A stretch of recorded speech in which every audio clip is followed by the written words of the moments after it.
A flight attendant ripped the black CEO's baby from his arms and shoved the child into an overhead bin. But the shocking reason behind this act would stun the entire cabin. What happens next will leave you speechless. He treated a child like luggage, cold, careless, unforgivable. If you believe power should never excuse cruelty, subscribe now. The first hint of trouble came the moment Leonard Cross reached for the leather strap of his infant son's carrier. The narrow aisle of the first-class cabin seemed to stretch further than it should, the muted chatter of boarding passengers fading beneath the low whir of the aircraft's ventilation. Miles, only 8 months old, shifted restlessly, his small hands clutching at the soft fabric of the blanket draped over him. Leonard adjusted the carrier with practiced care, his movements deliberate, as if every gesture was both a shield and a reassurance. Across from him, Marcus Dren, broad-shouldered, sharp-eyed, watched with the alertness of a man whose job demanded noticing threats before they became visible. Dean Harland, the assigned flight attendant for their section, approached with a clipboard in hand, his gait steady but his gaze lingering just a fraction too long on Leonard. "Sir, I'll need you to secure any personal items before we take off," Dean said, his tone clipped, formal to the point of being cold. Leonard gave a polite nod, shifting the compact diaper bag closer to his feet. "Understood," he replied evenly, the words chosen to deflect rather than invite conversation. But Dean didn't move on immediately. His eyes flicked from Leonard to Miles, then back again, and there was something in that glance, something that wasn't quite professional. Marcus noticed it too. The faint narrowing of his eyes was the only sign. Dean eventually turned away, marking something on his clipboard before moving down the aisle, his shoulders squared as though carrying some unspoken judgment. Leonard exhaled slowly, forcing himself back into the rhythm of his original plan. Keep his focus on the upcoming investor meeting, avoid unnecessary friction, and get to Westham without incident. He retrieved a sleek black dossier from his briefcase, flipping it open to review the complex technical diagrams within. The soft shuffle of boarding passengers continued around him, but the atmosphere in their section felt subtly altered, like the temperature had dropped a few degrees. Marcus leaned slightly toward him, speaking low. "You catch that?" His voice was casual, but the weight behind the question was not. Leonard didn't look up from the page. "I caught it. Not worth a scene before takeoff." His tone was calm, but there was a faint undercurrent of steel.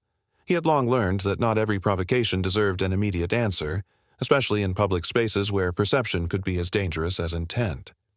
Dean passed by again a few minutes later, this time without speaking. Still, his pace slowed imperceptibly near Leonard's seat, and the faintest curl of a smirk touched his mouth before he turned toward the galley. Leonard's eyes lifted briefly, catching the tail end of that expression, filing it away in the quiet vault of his mind where such details were stored for later. The captain's voice broke through the cabin, a smooth baritone announcing pre-flight checks and an on-time departure. Leonard half listened, his attention torn between the briefing in his lap and the faint, persistent hum of unease that had settled over him. It wasn't just Dean's demeanor, it was the way the man carried himself, the deliberate control of his facial expressions, as though each one was a mask chosen for effect. Miles stirred again, releasing a small whimper that Leonard soothed with a gentle rocking motion. The baby's wide eyes flicked around the unfamiliar space, catching on the overhead lights and polished chrome fixtures. Leonard pressed a soft kiss to his son's temple, grounding himself in that simple act. As the final passengers took their seats, Dean returned once more, leaning slightly toward Leonard as he checked the overhead compartment above them. "Everything secure here?" he asked, the words polite, but the tone threaded with something that could almost pass for skepticism. Leonard met his gaze this time, holding it for a beat longer than necessary. "It is," he said evenly. For the first time, Dean's expression faltered, a flicker so quick it might have been imagined before he straightened and moved on. Marcus's glance met Leonard's across the aisle, a silent exchange of acknowledgement. The engines began their low rumble as the plane prepared for pushback, the cabin lights dimming to a soft glow. Leonard closed the dossier and rested it on his lap, aware that the next few hours might demand more of his attention than the meeting ahead. The air felt different now, as though the boundaries of civility had been drawn, invisible but understood. In the back of his mind, an old instinct stirred, a quiet readiness, the kind honed over years of navigating boardrooms, negotiations, and the subtler battlefields where perception could be weaponized. The meeting in Westham was still his destination, but he could feel another contest taking shape, one that would unfold long before they reached the runway. Some storms don't come with warning clouds, they hide in plain sight. Dean returned at last, his footsteps deliberate, a faint squeak on the polished tile floor marking each step. In his hand was the bottle Leonard had requested, only the steam curling from its lip betrayed how unreasonably hot it was. Dean extended it with a tight smirk, the kind that wasn't quite a smile but more a silent dare. Leonard's eyes flicked briefly from the bottle to Dean's face. Without a word, he accepted it, lowering his gaze to mask the small knot of irritation tightening in his chest. He could feel Marcus's watchful eyes from across the aisle, sharp and assessing, as if reading every twitch in Dean's expression. Leonard shifted Miles in his arms, cradling the baby closer while testing the water's heat against the inside of his wrist. The burn was immediate. He inhaled slowly through his nose, forcing calm, and reached for a spare cup to pour a portion into, letting it cool. The soft hum of the engines filled the space between the murmured conversations of nearby passengers. A few had paused mid-sentence to glance over, curiosity tempered by the etiquette of pretending not to watch. Just as Leonard was lifting the cooled bottle to feed his son, Dean passed by again, his shoulder brushing the edge of Leonard's seat. In one swift, careless motion, he knocked into Leonard's forearm. The bottle wobbled, nearly tipping toward Miles. Reflex took over. Leonard steadied it with a quick, precise movement, his knuckles whitening as his grip tightened. The baby startled but didn't cry, though Leonard could feel the tremor in those tiny fingers. Dean didn't slow, didn't offer an apology. He kept walking, the faintest turn of his head revealing a shadow of satisfaction across his face. Marcus leaned forward slightly, his voice low but firm. "I saw that." His eyes followed Dean down the aisle, jaw tightening as if holding back words better left unsaid in this moment. Leonard gave the smallest shake of his head, no confrontation yet. Not here. Not now. Dean's presence seemed to multiply after that. He moved through the cabin with an ease that felt rehearsed, pausing just a beat too long when passing Leonard's row. Sometimes his gaze slid to Miles, other times to Leonard's hands, as if searching for a reaction. When he wasn't near, Leonard could hear the faint murmur of his voice from the galley, punctuated by short bursts of laughter shared with another crew member. The tone was too sharp, the cadence too knowing. The plane rocked gently in a pocket of air, but to Leonard, the sway felt heavier than before. The aisle narrowed in his mind, closing in with each pass Dean made. Leonard adjusted Miles's blanket, tucking it carefully under the child's chin. It was a simple action, but his movements were measured, his breathing steady. Control was his shield, and losing it now would only hand Dean an advantage. Dean walked past once more, this time meeting Leonard's eyes for a fraction of a second longer than courtesy allowed. That stare, neither warm nor neutral, carried a message that needed no words. Leonard held his gaze just long enough to acknowledge it before looking away, unwilling to give more than that. Around them, life in the cabin continued, pages of magazines turning, the soft chime of a seatbelt reminder, the low drone of the engines, but for Leonard, the atmosphere had shifted. It was no longer just a flight. The space between patience and pride was narrowing, the air thick with something unspoken yet inevitable. In the back of his mind, he could already sense it, the moment when this quiet hostility would break, when lines would be crossed without hesitation. You can feel when someone is about to cross a line they can't come back from. Leonard had just lifted the diaper bag toward the overhead compartment when Dean Harland moved in like a closing door, his frame blocking the narrow aisle entirely. No words, no warning, just the sudden, jarring intrusion of presence. Then, in one swift, unprovoked motion, Dean's hands shot forward, his fingers clamping around Miles with a grip so hard and abrupt it wrenched a startled gasp from the rows around them. The baby's tiny body jerked in his grasp, a cry breaking free before Leonard's mind even caught up with what was happening. "Put him down!" Leonard's voice cut through the low cabin murmur, sharp enough to make several heads turn, but Dean didn't slow. His jaw was tight, his eyes locked straight ahead, ignoring the command as he stepped past Leonard into the aisle. The controlled hum of the aircraft seemed to fade under the pounding in Leonard's ears. From across the aisle, Marcus Dren reacted instantly, half rising from his seat with protective instinct. But before he could move toward them, another crew member, taller and broad-shouldered, slid into his path.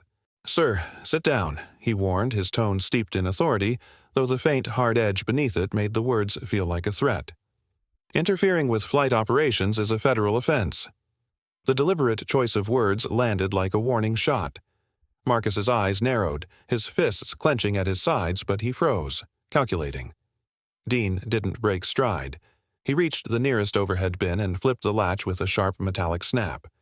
The sound was louder than it should have been in the confined cabin, like a gunshot in a library. Conversation stopped mid-sentence. A few passengers had phones half raised now, unsure whether to record or intervene. Without a glance back, Dean hoisted Miles upward and shoved him into the compartment. The baby's frightened wail became muffled by the enclosed space, a sound that made the air in Leonard's lungs burn.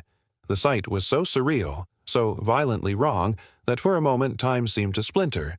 The edges of the world narrowed to the small square opening where his child's cries leaked through, the harsh smell of plastic and stale air mixing with the metallic tang of panic. Leonard's body shifted forward on instinct, but the aisle was cramped, and his mind snapped between rage and the razor's edge of restraint.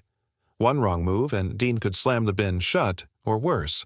Every muscle in his legs coiled with the urge to drive forward, to tear the door open, but the risk of escalating in the wrong second was as real as the danger itself. Gasps and whispered curses passed like static between the passengers. A businessman in row 2, middle-aged, graying at the temples, rose halfway from his seat, his mouth parting as if to speak.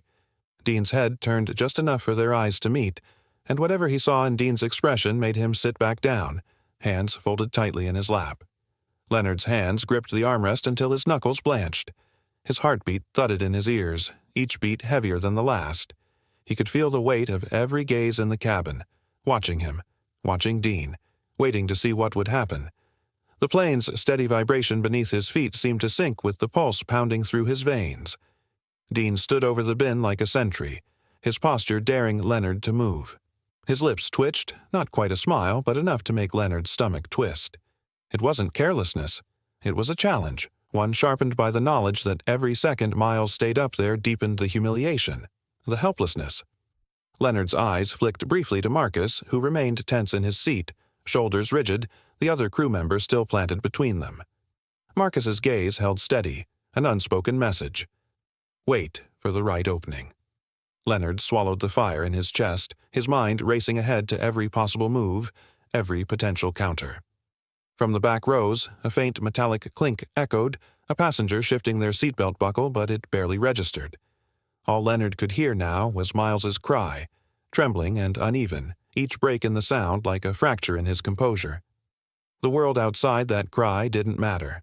Not the crew, not the passengers, not the altitude, only the fact that his son was inside that bin and he had seconds to decide how to get him out without making it worse.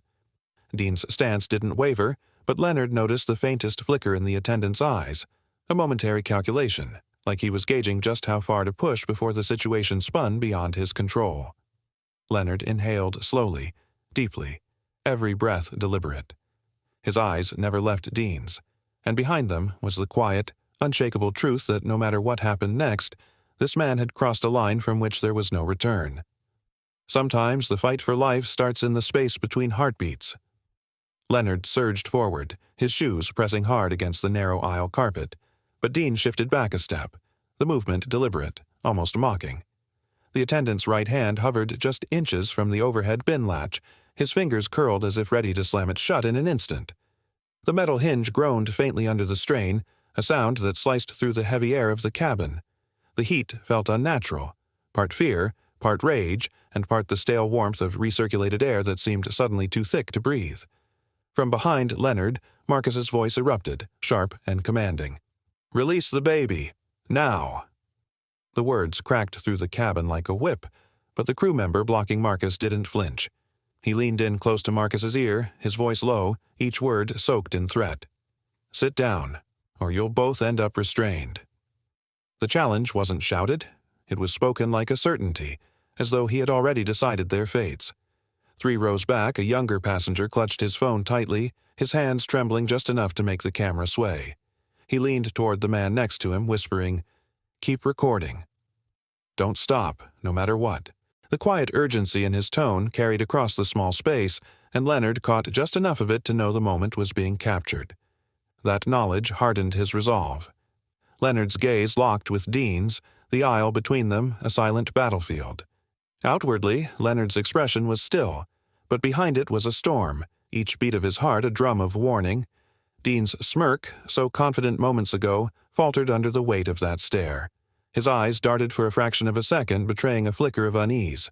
The plane rattled softly as the first shivers of turbulence rolled through. Overhead lights swayed minutely, casting restless shadows that danced across faces tense with anticipation. Then the captain's voice crackled over the intercom, disembodied yet commanding. "All crew, return to your positions immediately. Secure the cabin for turbulence." The order hung in the air, forcing hesitation into Dean's posture. His stance loosened, not much, but enough for Leonard to see the opening. The low rumble beneath their feet deepened, vibrations running up through the floor into Leonard's legs. It was the sound of an opportunity taking shape. He stepped forward, closing the gap one measured pace at a time. The aisle felt even narrower now, passengers' knees and elbows pulling back instinctively as if to clear the way.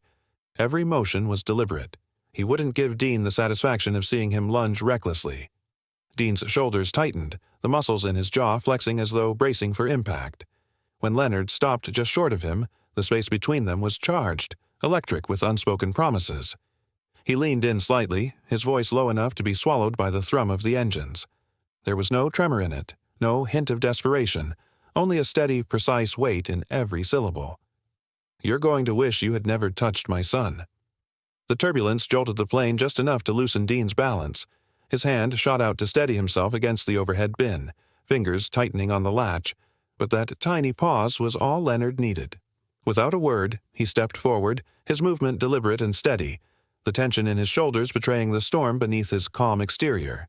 His eyes locked on the latch, and with a firm twist, it gave way.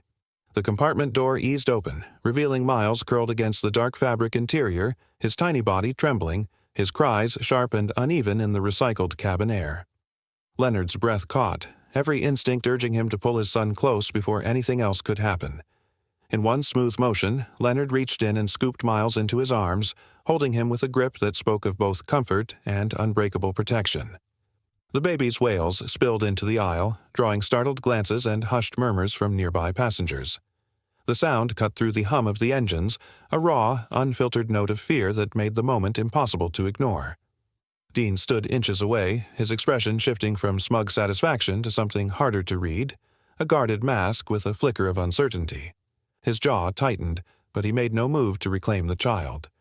Marcus was there almost instantly, stepping between Leonard and Dean, his broad frame blocking any attempt at further contact. His posture was defensive, shoulders squared, chin slightly lifted, the silent promise of a man who would not allow a second violation. Dean's gaze flicked between them, a thin, controlled smile tugging at the corners of his mouth, but the defiance in his eyes didn't fade. He adjusted his uniform sleeve with unnecessary precision, as if to reclaim control, but the act only deepened the sense of performance. All around them, the cabin had shifted from passive observation to quiet witness. Several passengers now held their phones aloft, the soft click of camera shutters punctuating the air. One man in the second row leaned sideways for a better angle, his brow furrowed in concentration. A younger passenger in row 5 whispered to his seatmate, never lowering his phone, eyes darting between the screen and the scene unfolding in front of him. The murmurs swelled, half outrage, half disbelief, carried on the stale air like a low tide rising. Leonard adjusted Miles's blanket, tucking it carefully beneath the boy's chin while murmuring words too soft for anyone else to hear. The child's crying began to soften, though the occasional shudder of his tiny frame betrayed how deeply the moment had unsettled him. Leonard didn't look away from Dean. Not once. His gaze was fixed, unblinking, like a man memorizing every detail for a reckoning still to come. Dean broke the stare first. He turned on his heel, heading toward the galley with that same forced smile plastered to his face, the kind that might convince an unknowing observer but fooled no one here. The tension in his shoulders told another story, one of a man retreating without admitting defeat.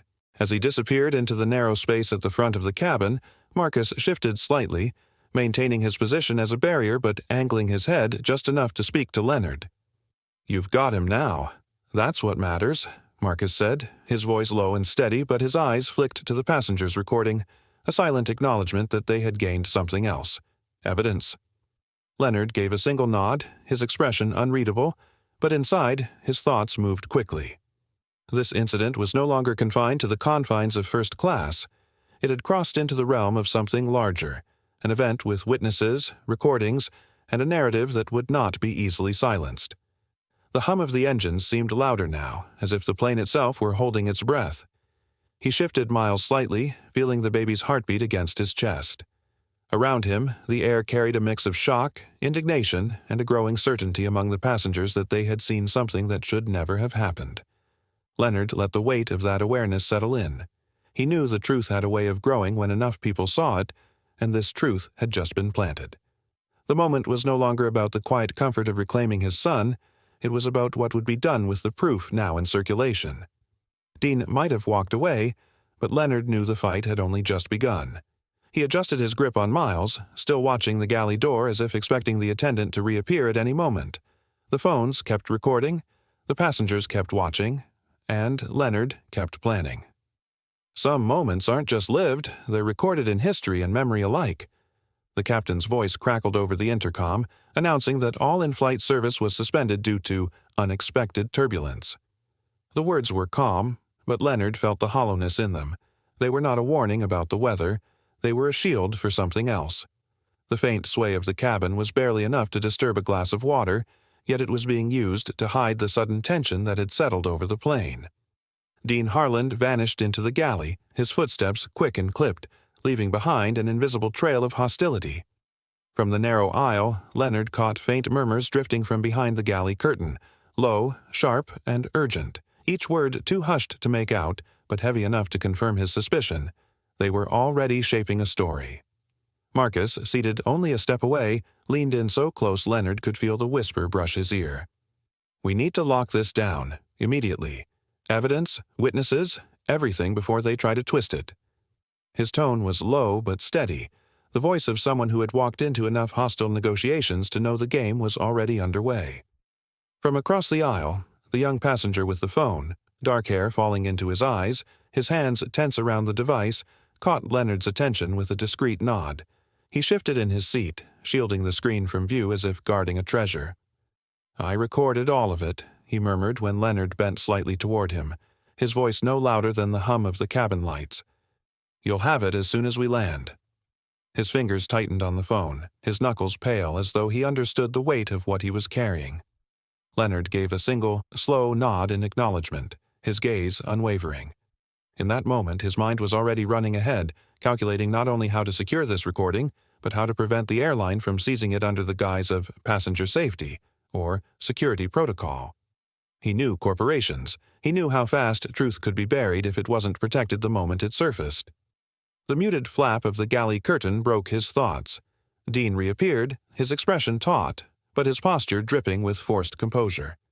Beside him was another crew member, older, with streaks of gray in his hair and the kind of practiced calm that came from years in customer service.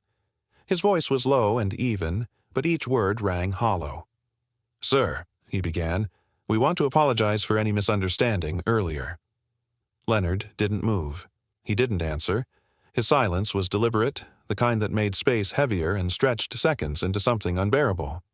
He knew that words, once spoken in moments like this, could be turned, rephrased, twisted until they no longer belonged to the speaker.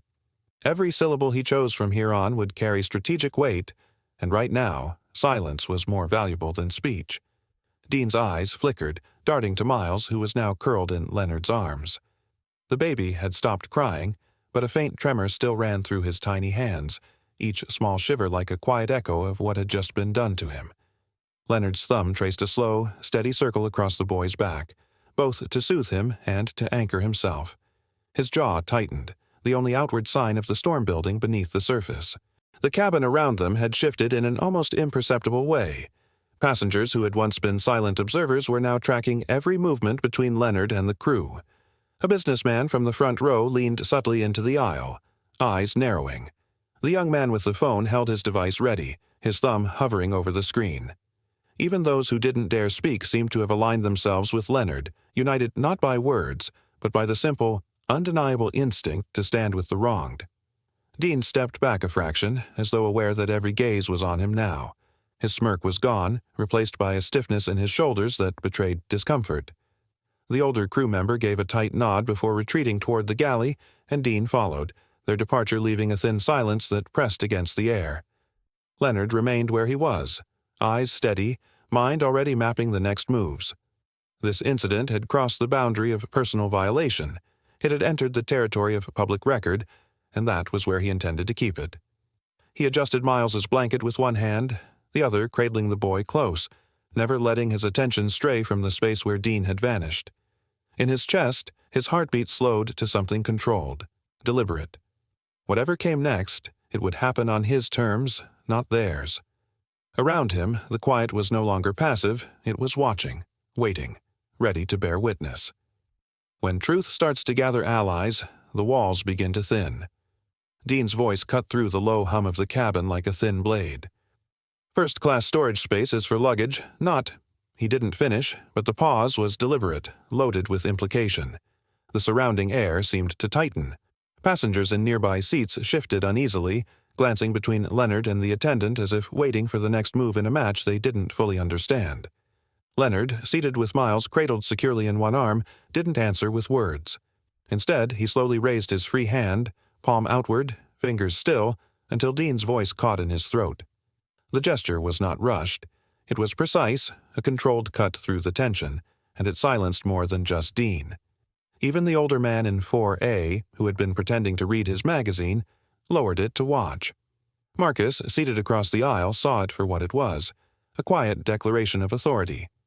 Dean's smirk faltered, the corners of his mouth twitching as though he was deciding whether to push further. Leonard leaned back in his seat, his eyes locked on the attendant. His breathing was steady, but his thoughts moved quickly.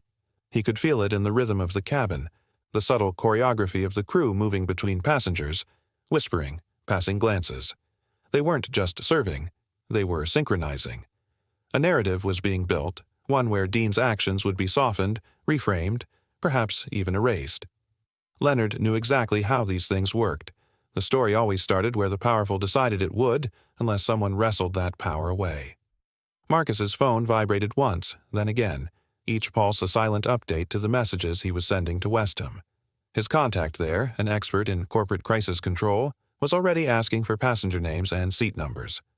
Leonard's gaze drifted briefly to Marcus, catching the almost imperceptible nod that said the preparations were underway.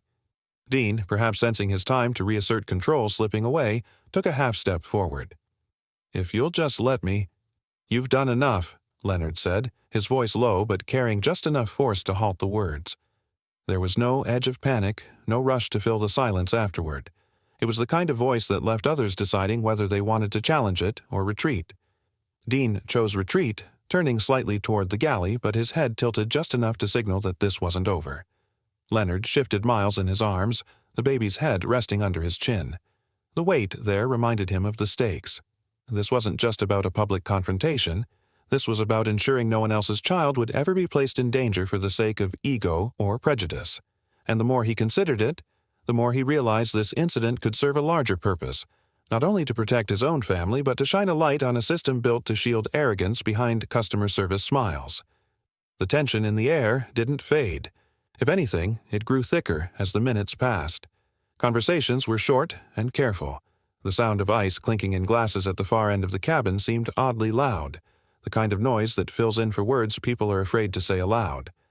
Leonard's eyes tracked each crew member as they passed, noting who avoided him, who glanced toward him and then quickly away. He catalogued expressions the way some men counted cards at a poker table. Across the aisle, Marcus angled his phone subtly, catching a reflection in the darkened screen of Dean leaning toward another attendant in the galley.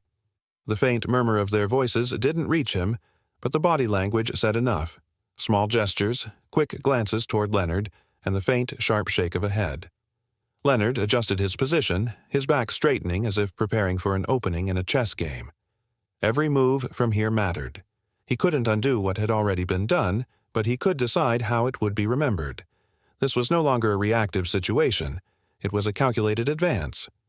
Dean reappeared briefly, passing by without stopping, but the sidelong glance he gave Leonard carried a mix of defiance and wariness. It was the look of someone who had underestimated his opponent and now wasn't sure what cards were left to play. Leonard's mind worked like clockwork gears turning beneath the surface, control the witnesses, preserve the evidence, Prevent isolation. He'd fought corporate endgames before. The key was to make sure the opposition never dictated the timeline. The airline would want the first official version of events out, carefully worded, designed to tilt sympathy away from the truth. He intended to beat them to it. As the plane cut smoothly through the air toward Westham, the scene settled into a deceptive quiet. A few passengers resumed their reading or closed their eyes, but others kept their attention fixed on Leonard's row, as if they understood something significant had shifted. Leonard glanced once more at Marcus, whose subtle thumbs-up confirmed that the ground team would be ready the moment they landed. It wasn't reassurance he needed, it was confirmation that the board was set, the first moves in place.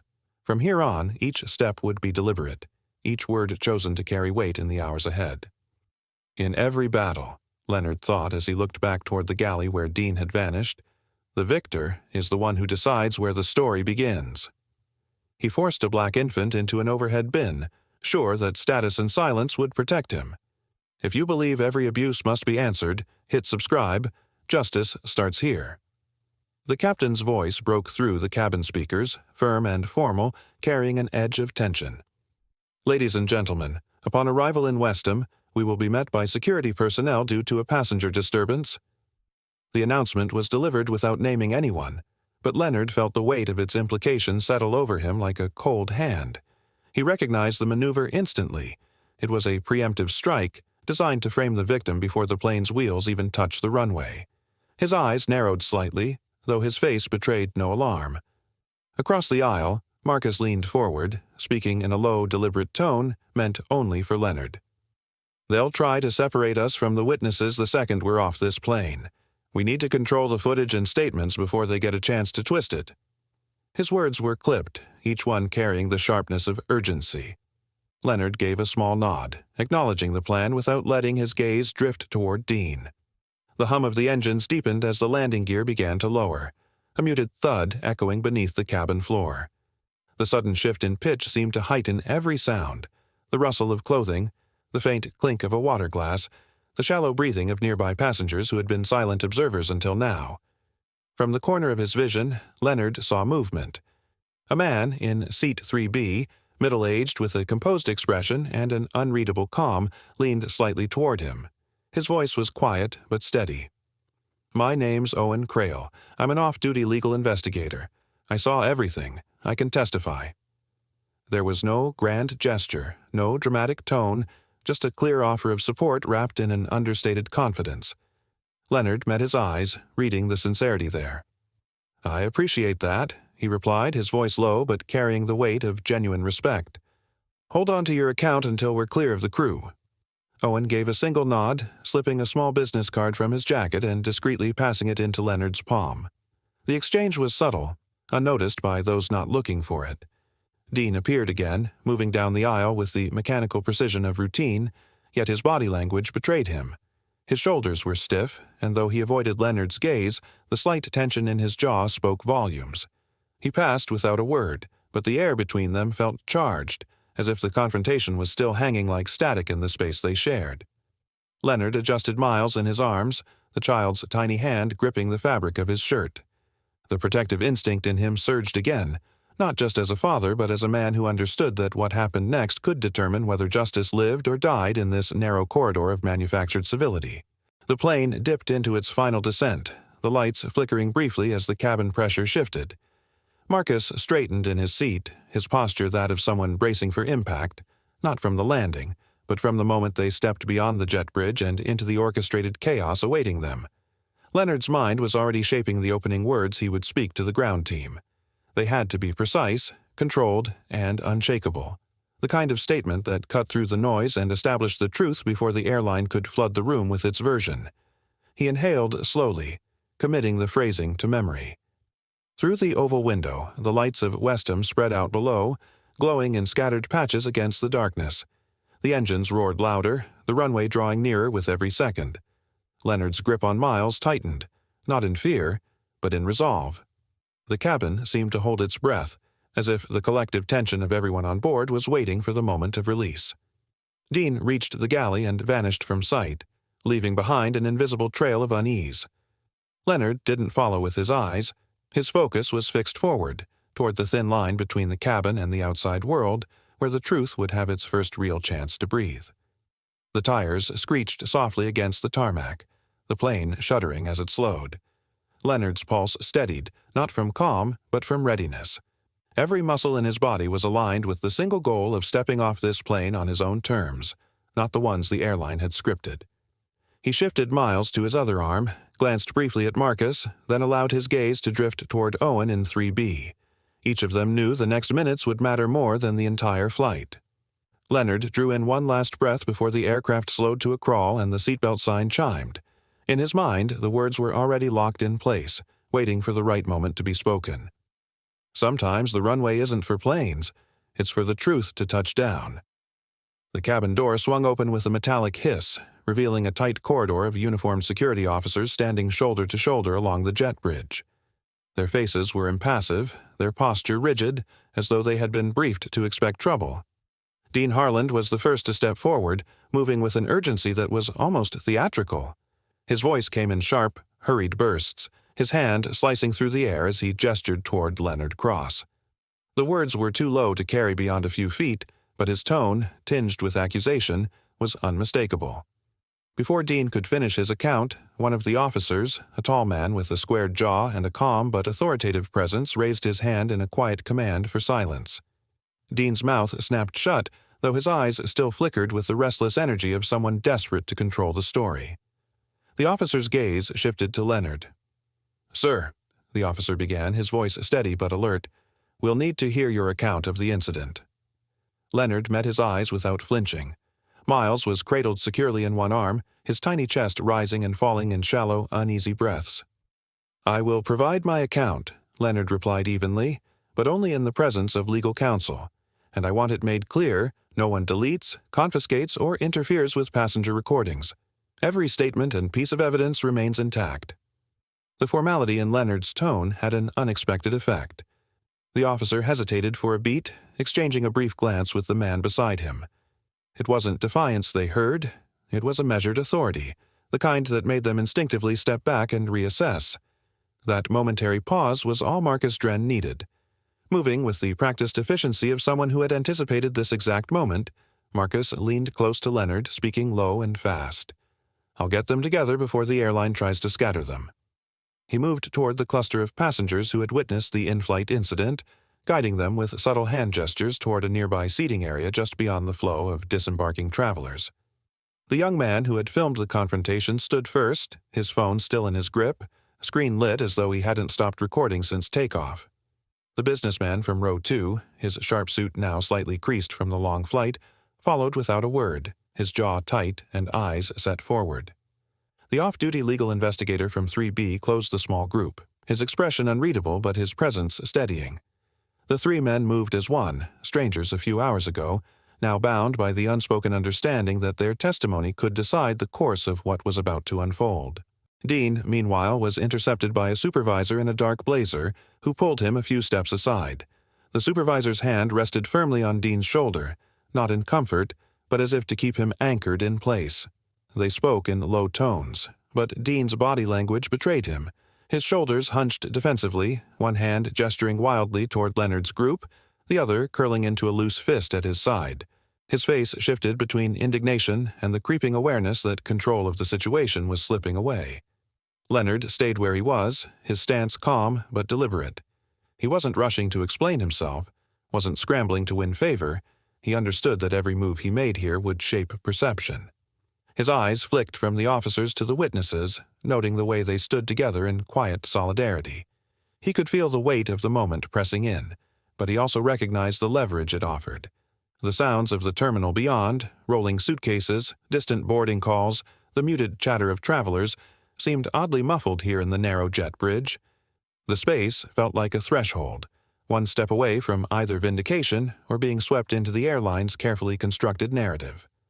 Leonard had been in high-stakes negotiations before, but never one where his son's safety had been the opening move. He adjusted his hold on Miles, the baby's small hand curling instinctively into the fabric of his jacket. Leonard's mind moved with quiet precision, already mapping the sequence of what needed to happen next. Secure the footage, solidify the witness statements, and ensure that the first official account recorded would be on his terms, not theirs. This wasn't over, not even close. What had just happened on that plane was more than an isolated act of cruelty. It was a symptom of something deeper, something woven into the culture that had allowed a crew member to believe he could act without consequence. Leonard understood that taking Dean to task would mean nothing if the system that protected him remained untouched.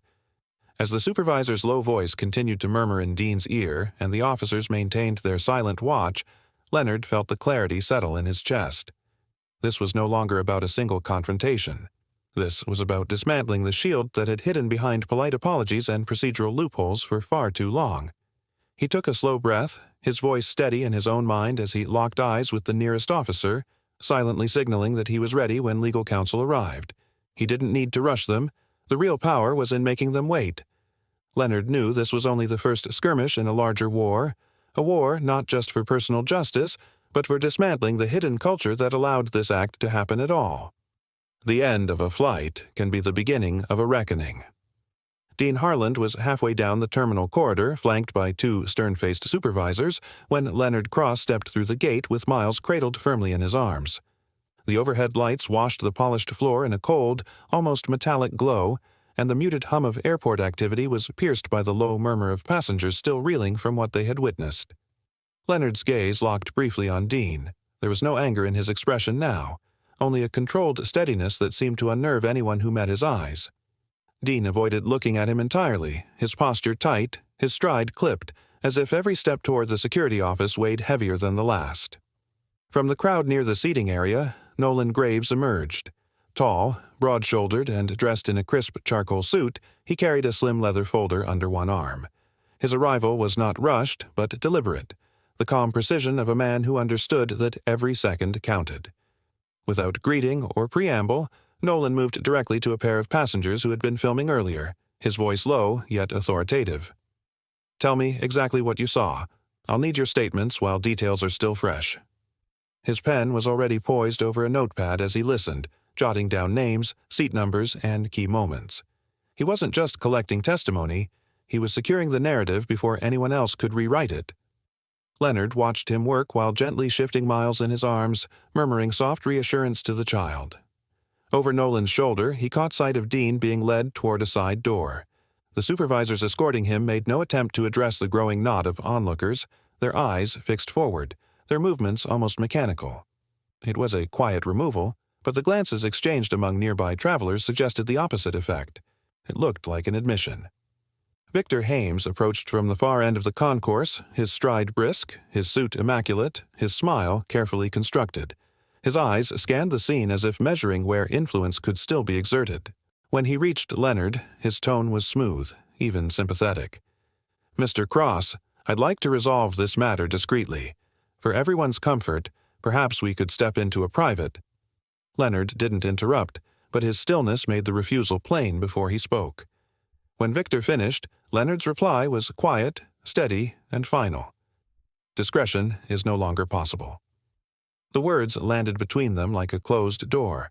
A few passengers standing nearby shifted closer, their body language forming an unspoken barrier against any attempt to draw Leonard away. Marcus Dren was in constant motion, weaving between small groups, confirming that witnesses had Nolan's contact information and ensuring that no one wandered off before giving their account. He leaned over to a young man clutching his phone tightly. "Keep that video safe. Back it up to a secure drive. If anyone from the airline asks for it, refer them to us." The young man nodded quickly, glancing past Marcus toward Leonard with something between respect and determination in his eyes. From behind the wide terminal windows, a small crowd had gathered. They pressed close to the glass, filming the sight of Dean's removal.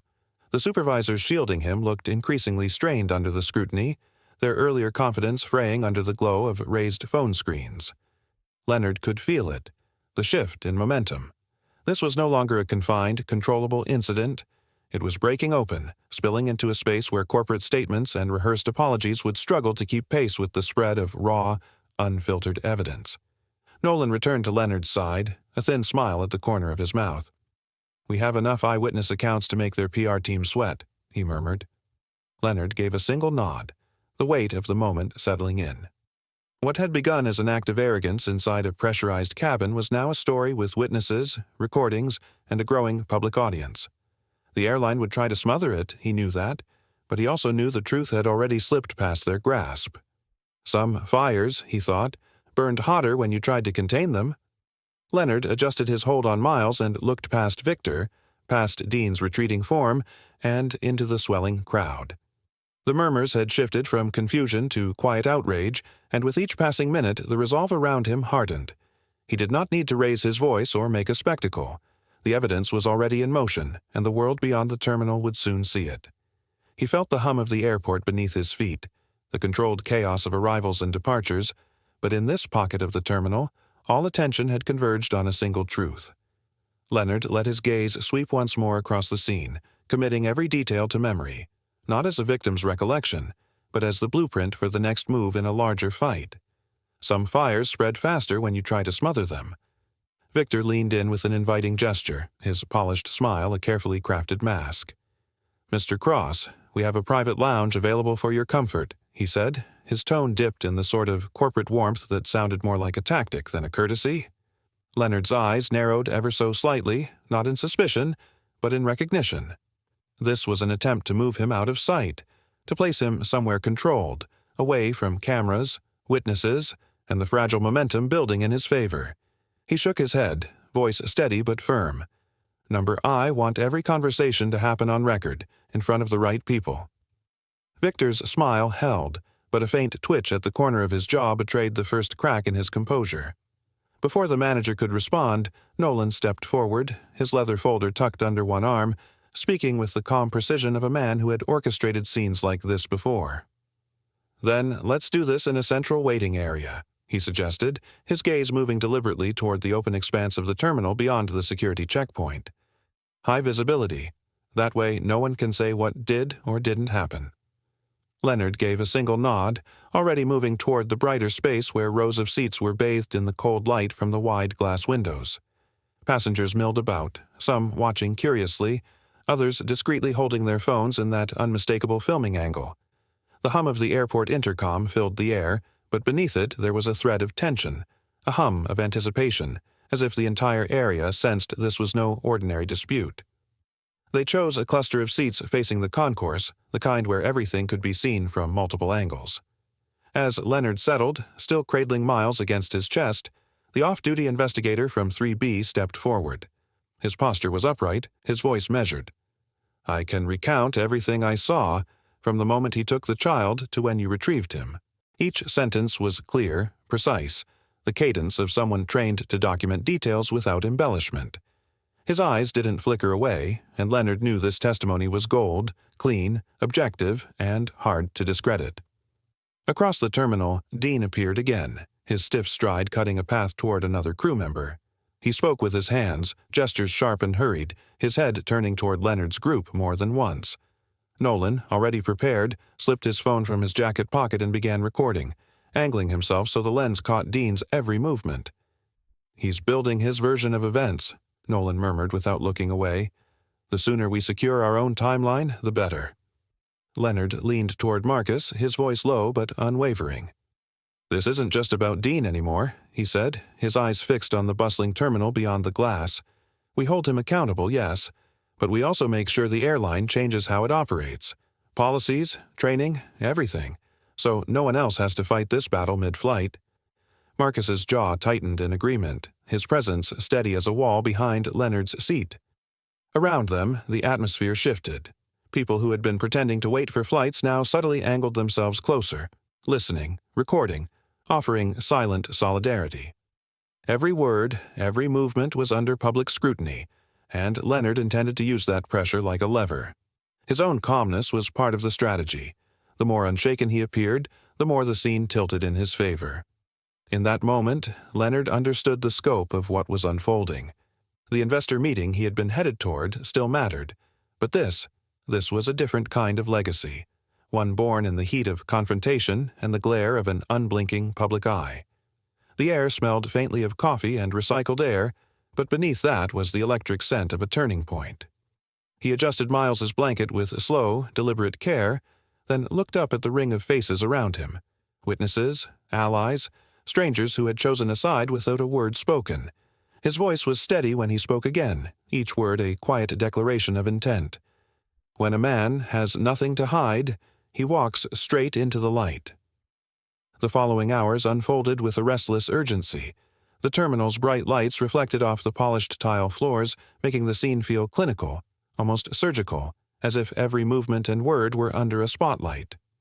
Leonard sat in a rigid airport chair, Miles asleep against his chest, the baby's soft breathing a steady rhythm that contrasted with the chaos around them. Nolan Graves stood at his right, flipping open his slim leather folder with precise, economical movements, guiding witnesses through their statements. Each signature, each date and time, was logged meticulously, as though building an unshakable wall one brick at a time. Airline officials hovered in the periphery, speaking in low voices, their clipped phrases carrying the scent of corporate spin.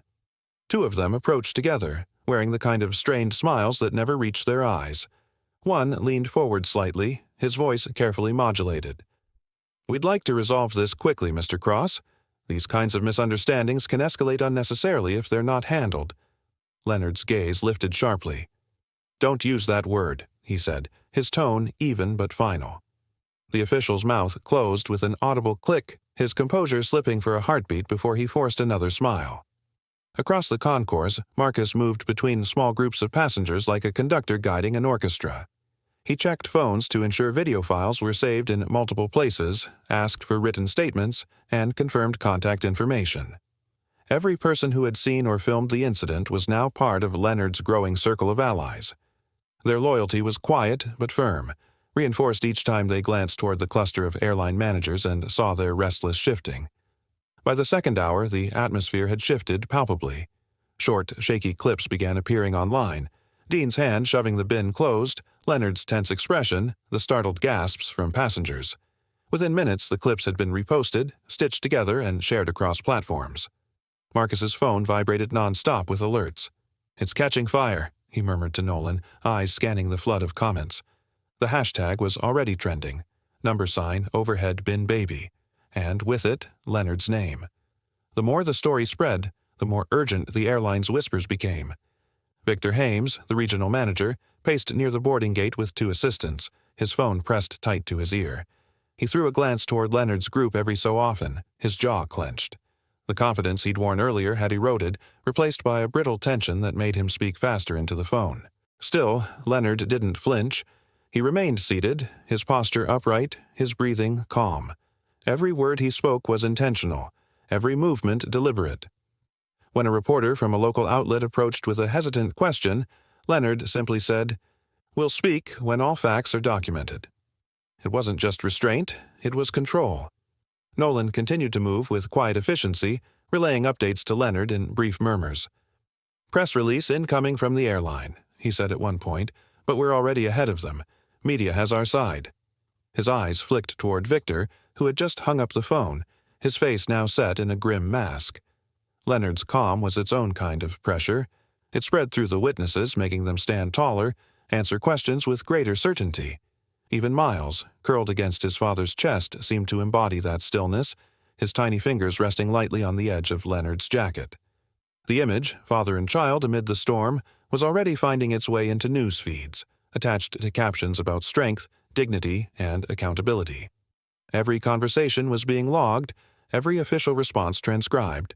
The more they documented, the harder it would be for the airline to bend the truth. This was no longer just a matter of confronting a single crew member, it was about exposing the system that had allowed such actions to go unchecked.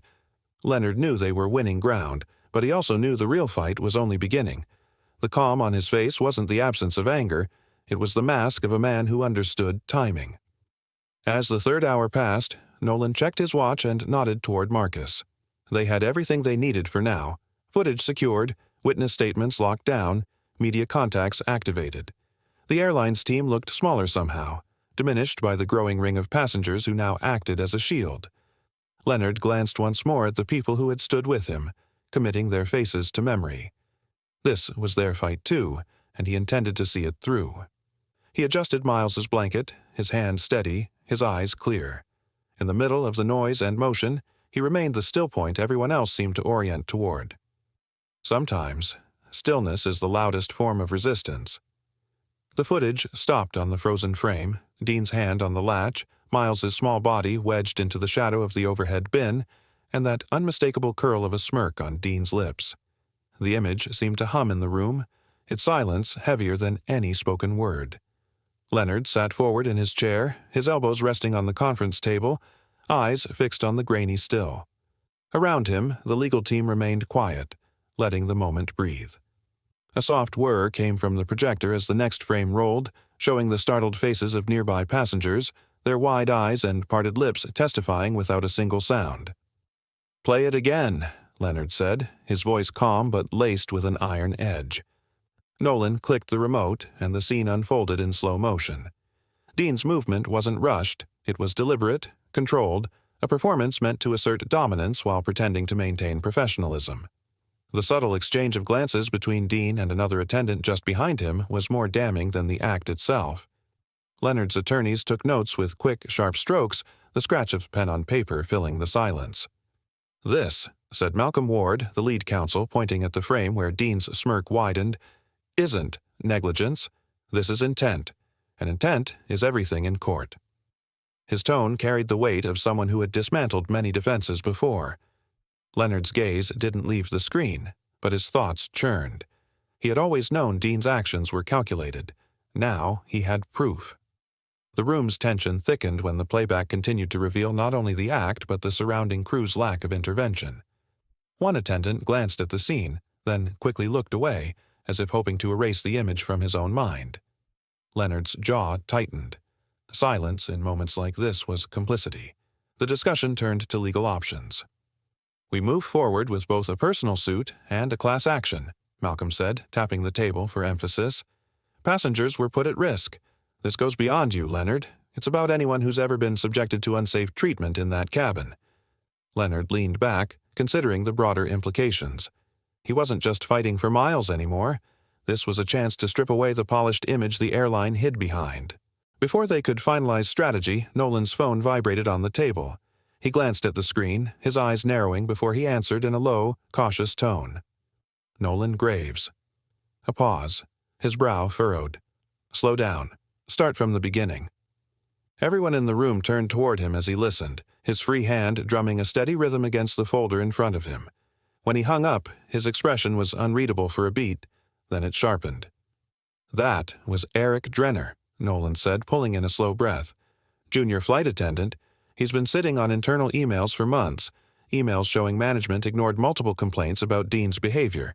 He says they were told to handle it quietly and not escalate to corporate." The shift in the room was immediate. The attorneys exchanged quick, knowing glances. Malcolm sat forward. "You're certain about his credibility?" "I've worked with whistleblowers before," Nolan replied, leaning back. The tone in his voice wasn't the tone of someone making a deal. He's scared, but he's done staying silent. Leonard processed the information in silence for a moment, his mind running through the chain of cause and effect. This wasn't just a single act of cruelty anymore. It was a symptom of a culture that allowed it to exist unchecked. The evidence Eric possessed could turn their case from a moral appeal into a legal hammer strike. "Get him somewhere safe," Leonard said finally. His voice was steady, but the decision carried weight. "If they ignored complaints before, they won't hesitate to go after him now." Nolan nodded and began making calls, his words low and deliberate. Across the table, Malcolm was already redrafting their legal outline. Witness testimony was powerful. Documented proof of a systemic problem was devastating. Leonard's eyes shifted back to the frozen image on the projector. Dean's smirk seemed smaller now, less confident, as if it already knew its time was over. The path forward was no longer a question of if they could win, but how much they could change in the process. The walls the airline had built to protect itself were starting to show cracks, and Leonard intended to drive a wedge into every single one. The silence in the room returned, but this time it was charged, not with uncertainty but with purpose. Leonard straightened in his seat, a faint but unyielding resolve settling over him. The truth grows sharper when you put it under pressure. The verdict came down in a silent, heavy courtroom, the kind where every sound, the shuffle of papers, the faint hum of the air vents, felt amplified. Leonard sat at the plaintiff's table, his back straight, eyes locked on the judge's face. The words were clear, deliberate, and each one landed like a hammer on steel. Dean Harland was permanently barred from working in the airline industry. The airline itself was found liable for gross negligence, ordered to pay substantial damages, and required to implement mandatory anti-abuse protocols monitored by an independent review board. There was no murmur of surprise from Leonard. He had prepared for this outcome, fought for it piece by piece.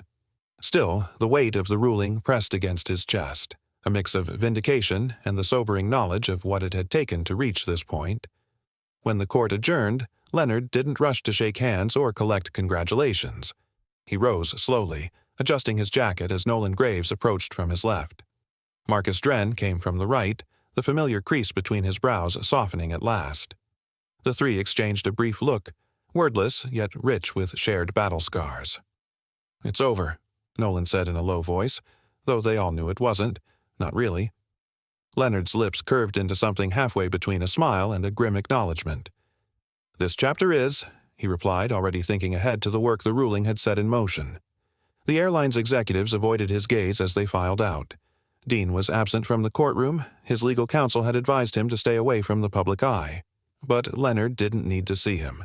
The point had never been about a single man. It was about the system that had allowed him to act without fear of consequence.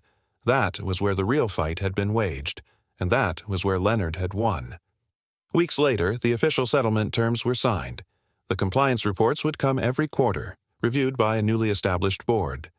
Leonard was named its chair, a position that gave him direct oversight into the airline's operations. He had no intention of letting it become a ceremonial role. The protocols weren't just about preventing another overhead bin incident. They were about dismantling a culture of quiet intimidation and replacing it with accountability. When Ariane Global secured the billion-dollar defense contract, the media spun it as a comeback story.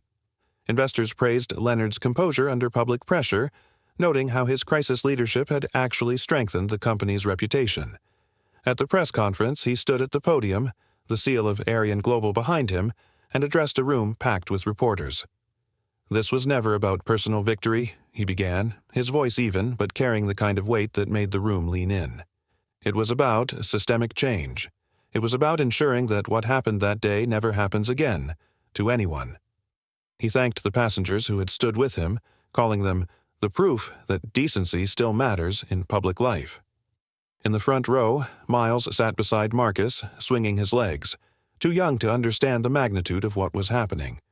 Nolan, standing just behind them, scanned the room, his eyes briefly meeting Marcus's. It was a look that spoke of battles ahead, of a movement that was only beginning to take shape. Leonard caught it too, and though he didn't pause in his speech, he felt the same current of resolve tightening in his chest. The cameras flashed, capturing not just a man who had won a legal battle, but one who had altered the rules of engagement for an entire industry. As the room erupted in applause, Leonard let his eyes rest on his son, calm, unaware, safe. The journey had been brutal, but it had been worth it. From one act of cruelty, a movement for dignity was born. He tried to hide a child-like baggage, but 5 minutes later his career and his pride were grounded. Stand with the innocent and demand accountability. Subscribe now. Disclaimer: the story you just watched is fictional. It addresses themes of racism, abuse of authority, and endangerment of vulnerable individuals. Its purpose is to raise awareness about the importance of accountability, empathy, and the protection of human dignity, while provoking thought about the consequences of discriminatory and reckless actions.